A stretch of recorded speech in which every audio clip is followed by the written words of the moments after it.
As God promised, Sarah gets pregnant and gives birth to a boy, Abraham's second son. He names him Isaac, as God had instructed him to do, and on day 8 of Isaac's life, Abraham cuts a piece of his dick off, also per God's instructions. Sarah says, "God has brought me joy and laughter. Everyone will be happy for me when they hear about this." Absolutely, Sarah. You're 90 years old, you got knocked up by your elder brother, and now you have an incest baby with mutilated genitals? You are living the dream! When Isaac is weaned, Abraham throws a big party. And who better to invite to this party than Abraham's first son, Ishmael, and his mom, Hagar. As you'll remember, Hagar is Sarah's slave.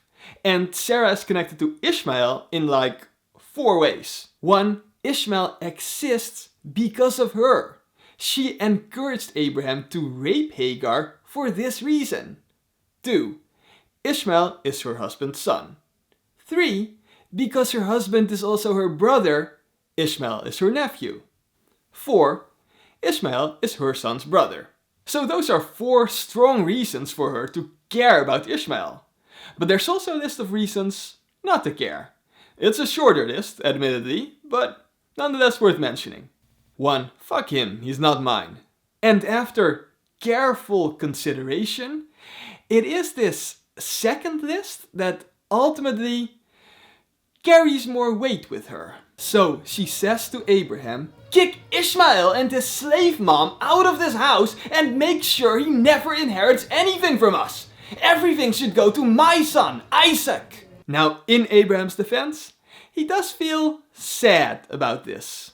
Ishmael is his son, after all. But God shows up and says, "Just do what Sarah says, bro. Ishmael is not a main character.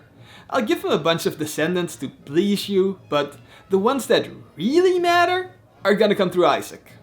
So the next morning, Abraham wakes up at the crack of dawn. He has a bottle made from animal skin, because why let animals live when you can turn them into fucking bottles, right? He fills the bottle up with water, gets some food as well, hands it all over to Hagar and Ishmael, and sends them away. Best of luck, see you never. The upside here is that Hagar is now a free woman. The downside is that she and her son are in the middle of fucking nowhere with only a single bottle of water. They have to travel through the wilderness of Beersheba, which is dry and hot. Sounds like another damn desert to me. They go as far as they can, but eventually they run out of water. And when they absolutely can't go any further, they stop. Hagar puts Ishmael in the shade under a bush, and they both begin to cry. But is this the end of Hagar and Ishmael? Absolutely not. God could have talked to them right away, but a little despair never hurt anyone, so he's only stepping in now. He's actually letting an angel do the talking for him, but this angel apparently can't be bothered to fly over, so he's talking to Hagar from heaven. I'm assuming a megaphone is involved. "Don't worry, God has heard the boy crying. Now go comfort him yourself and tell him about all the descendants he's gonna have." You know, exactly the kind of pep talk you hope to get when you're dying of dehydration. But then, God gives Hagar X-ray vision, or something like that. And she immediately spots a well. She fills the bottle with water again and saves the day. From that point on, Ishmael spends the rest of his childhood in the desert, where he kills animals while God watches. I don't know if it's separate from this whole Beersheba desert, but the desert he lives in is called Paran. I also have no idea why God created deserts in the first place, by the way.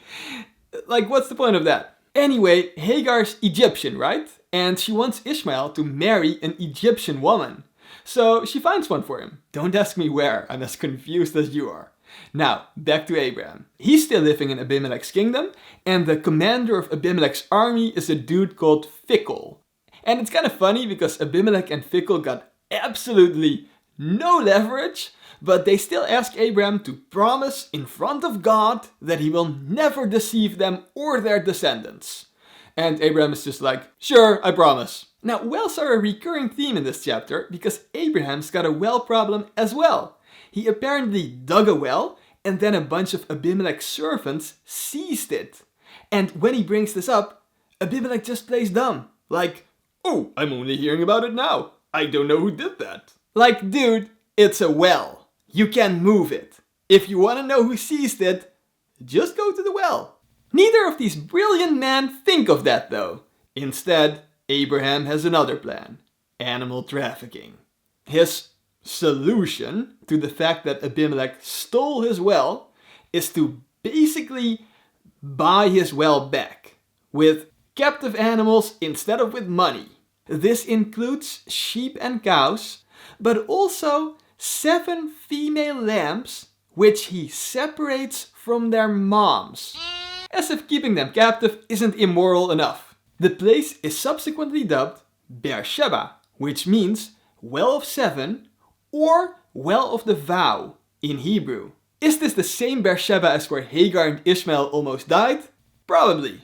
Does that mean they fucked up the timeline by telling us that part of the story first? Also, probably. Anyway, Abimelech and Phicol return to the land of the Philistines, which is apparently where they came from. I guess that's also part of Abimelech's kingdom? It's kinda confusing. Abraham stays in Beersheba, where he plants a tamarisk tree and worships God. And it's emphasized that he's God forever, so in case you were wondering, it's not a temporary job. And the chapter ends with a single sentence about Abraham living in the land of the Philistines for a long time, which really only exacerbates the confusion.